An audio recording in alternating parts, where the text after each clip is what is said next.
आंध्र प्रदेश के गवर्नर श्रीमान अब्दुल नजीर जी,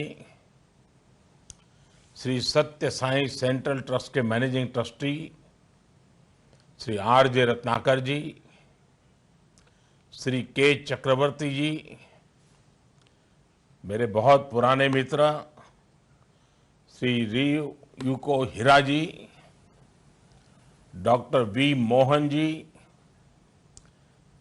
श्री एम.एस. नागानंद जी, श्री निमिष पांड्या जी, अन्य सभी महानुभाव, देवी और सज्जनों, आप सबको फिर से एक बार साईं राम।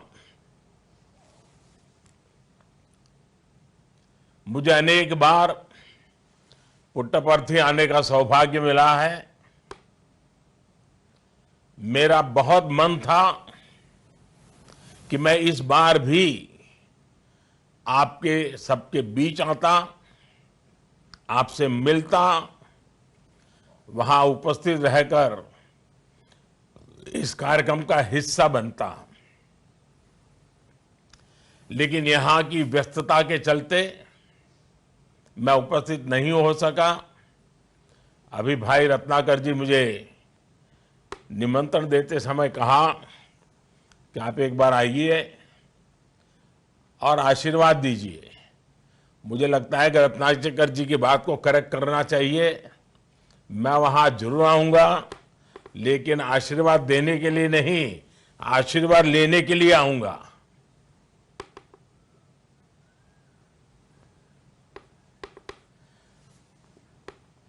टेक्नोलॉजी के माध्यम से मैं आप सबके बीच ही हूं। मैं श्री सत्य साई सेंट्रल ट्रस्ट से जुड़े सभी सदस्यों और सत्य साई बाबा के सभी को, भक्तों को आज के लिए, इस आयोजन के लिए बधाई देता हूं। इस पूरे आयोजन में श्री सत्य साई की प्रेरणा, उनका आशीर्वाद हमारे साथ है।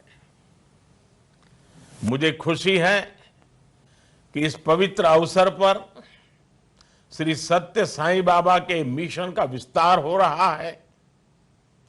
श्री हीरा ग्लोबल कन्वेंशन सेंटर के रूप में देश को एक प्रमुख विचार केंद्र मिल रहा है।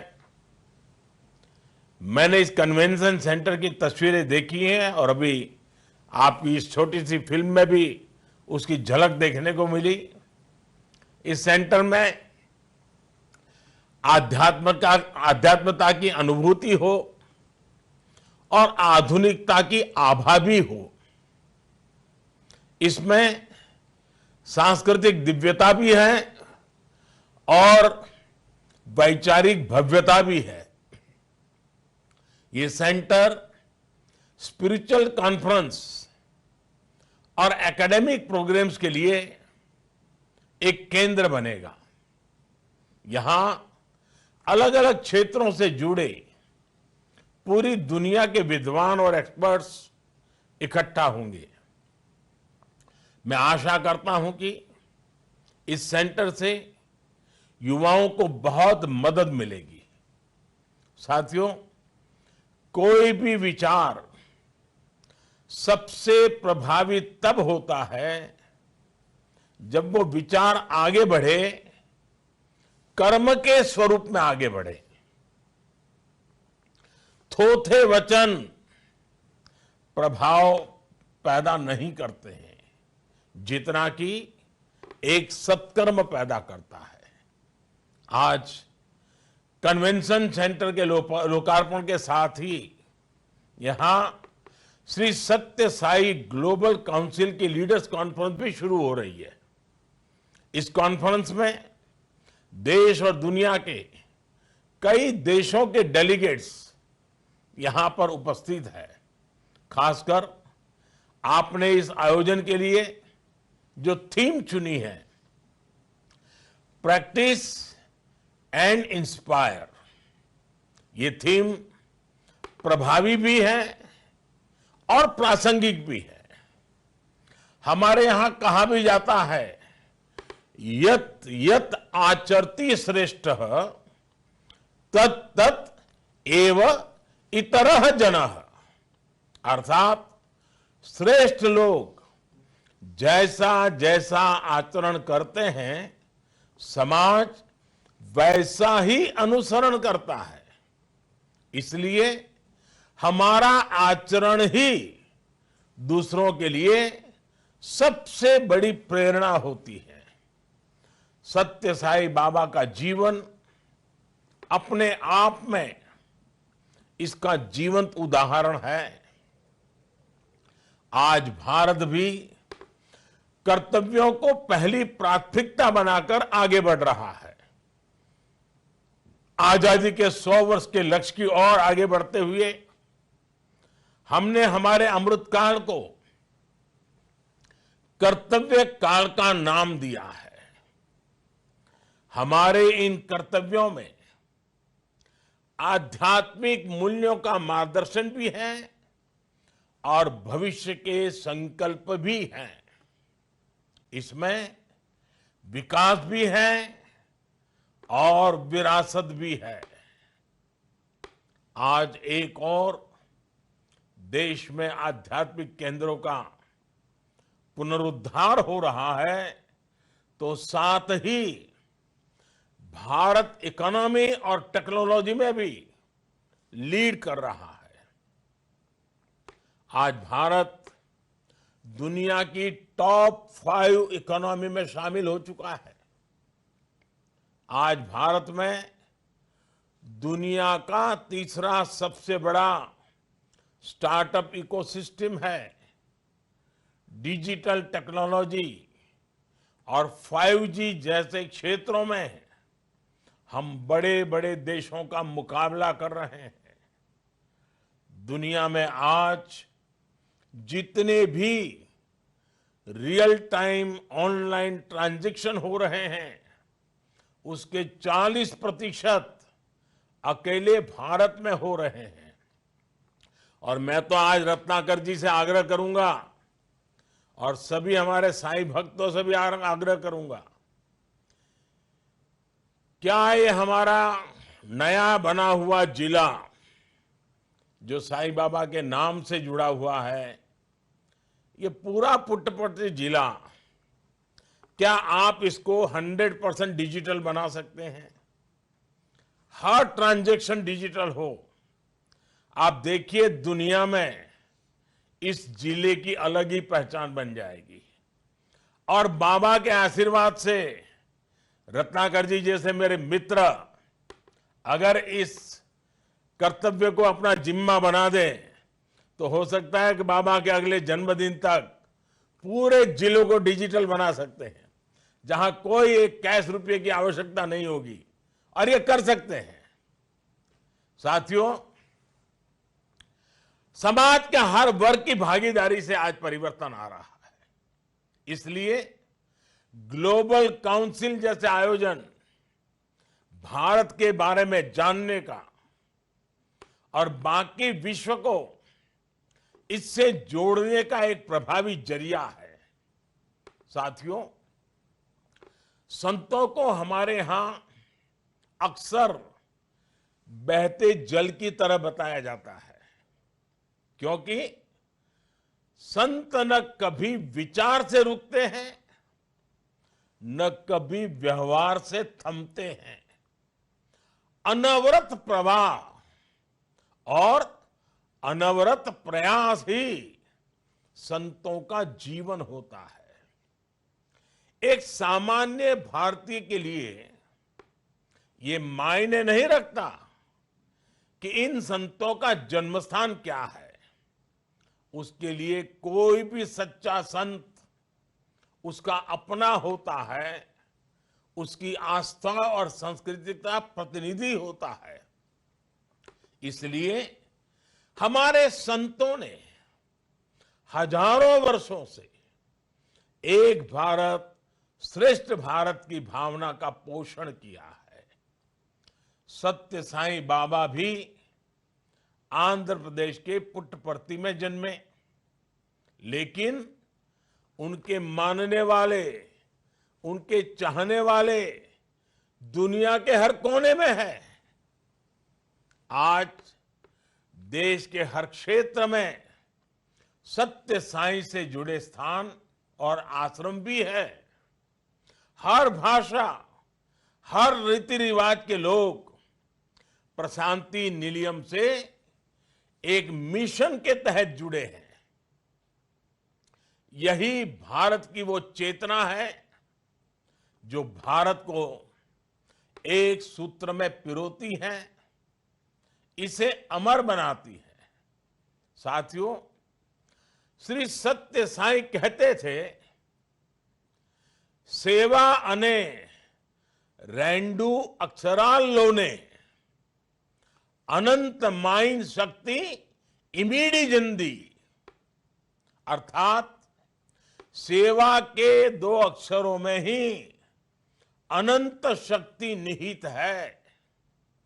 सत्य साई का जीवन इसी भावना का जीवंत स्वरूप था। ये मेरा सौभाग्य रहा कि मुझे सत्य साई बाबा के जीवन को करीब से देखने का, उनसे सीखने का और अविरत उनकी आशीर्वाद की छाया में जीने का अवसर मिला है। उनका हमेशा मेरे लिए एक विशेष स्नेह होता था। हमेशा उनका आशीर्वाद मुझे मिलता था। जब भी उनसे बात होती थी, वो गहरी सी गहरी बात भी बेहद सरलता से कह देते थे। मुझे और उनके भक्तों को श्री सत्य साई के कितने ही ऐसे मंत्र आज भी याद है। Love all, serve all, help ever, hurt never, less talk, more work, every experience is a lesson, every loss is a gain. ऐसे कितने ही जीवन सूत्र श्री सत्य साई हमें देकर गए हैं। इनमें संवेदनशीलता है, जीवन का गंभीर दर्शन भी है। मुझे याद है, गुजरात में भूकंप आया था, तब उन्होंने मुझे विशेषकर फोन किया था। हर तरह से राहत और बचाव के लिए वो खुद लग गए थे। संस्था के हजारों लोग उनके निर्देश पर दिन रात भूज के प्रभावित इलाके में काम कर रहे थे। कोई भी व्यक्ति हो, वो उसकी चिंता ऐसे करते थे जैसे कोई बहुत अपना हो, बहुत करीबी हो। सत्य साई के लिए मानव सेवा ही माधव सेवा थी।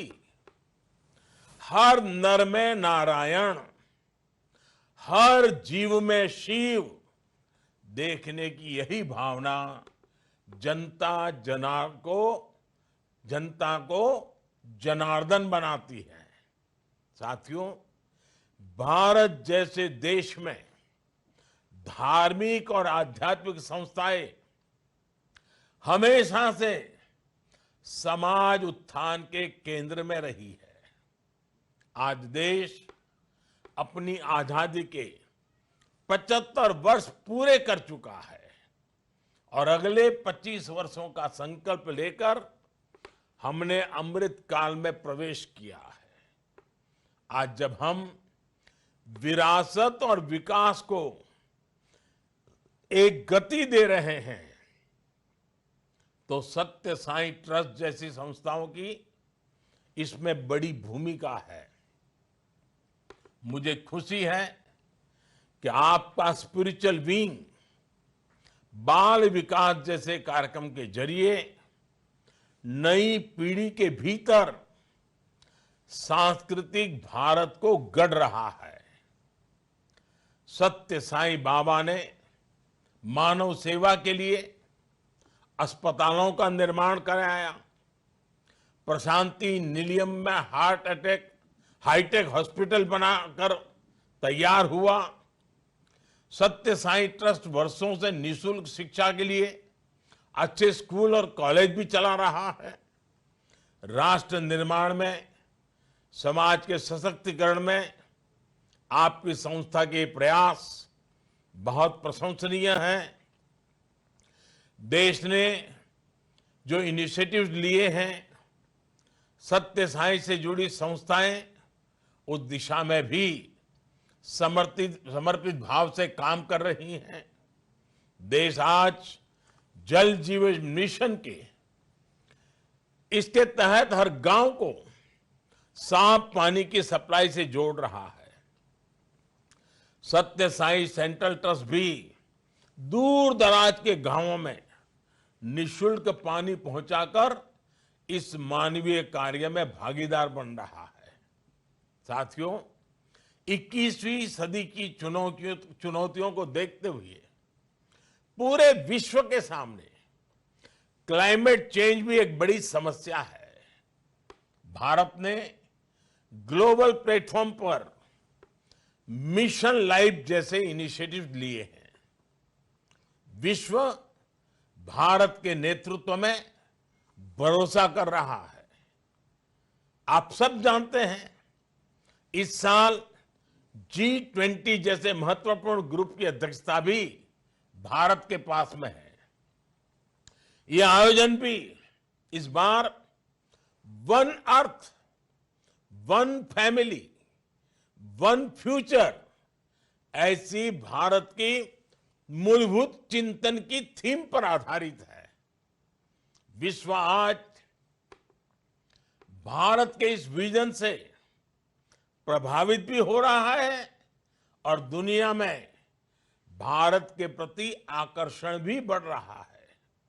आपने देखा है, पिछले महीने 21 जून को इंटरनेशनल योगा डे पर किस तरह यूनाइटेड नेशंस के हेडक्वार्टर पर वर्ल्ड रिकॉर्ड बनाया गया।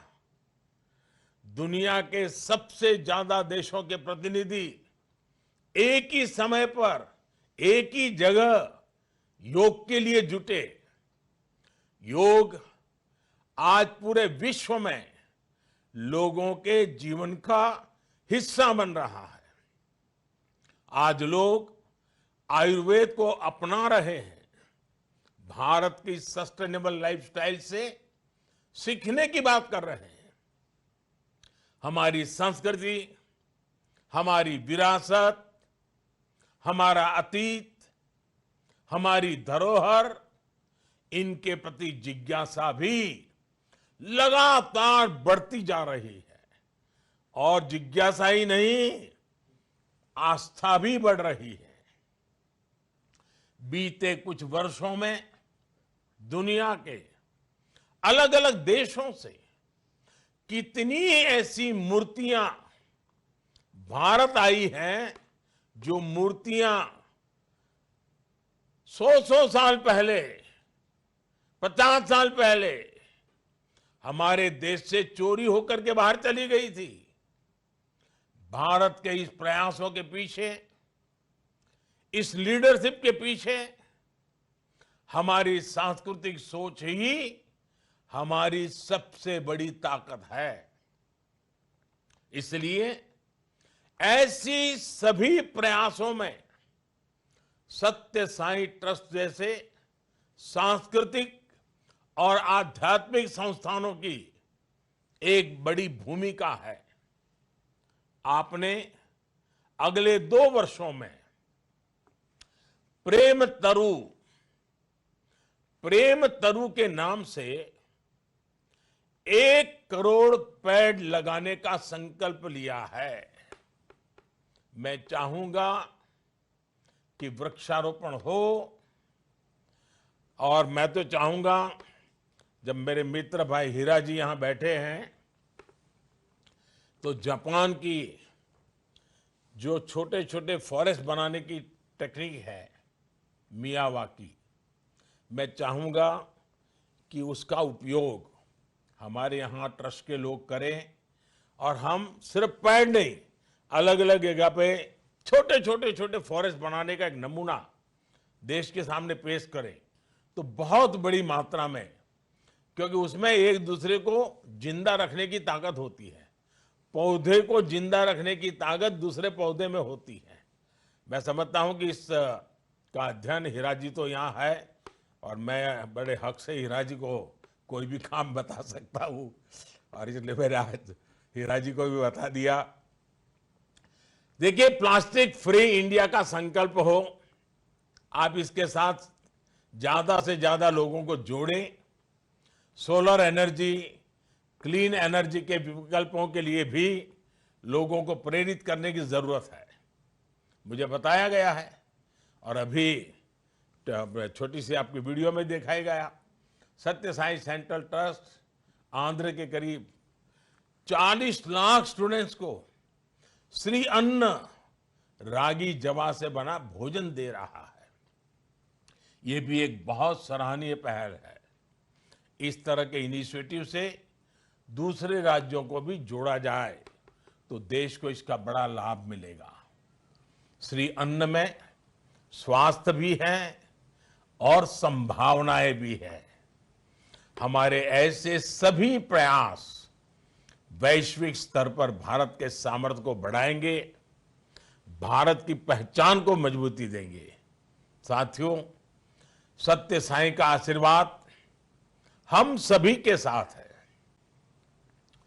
इसी शक्ति से हम विकसित भारत का निर्माण करेंगे और पूरे विश्व की सेवा के संकल्प को पूरा करेंगे। मैं फिर एक बार रूबरू नहीं आ पाया हूं, लेकिन भविष्य में जरूर आऊंगा। आप सबके बीच पुराने दिनों को याद करते हुए बड़े गौरव पल बिताऊंगा। हीरा जी तो बीच बीच में मिलते रहते हैं, लेकिन मैं आज विश्वास देता हूं कि आज भले मैं नहीं आ पाया, लेकिन आगे जरूर आऊंगा। और इसी विश्वास के साथ आप सभी को एक बार हृदय से बहुत बहुत शुभकामनाएं देता हूं। आप सबका बहुत बहुत धन्यवाद करता हूं। साईं राम।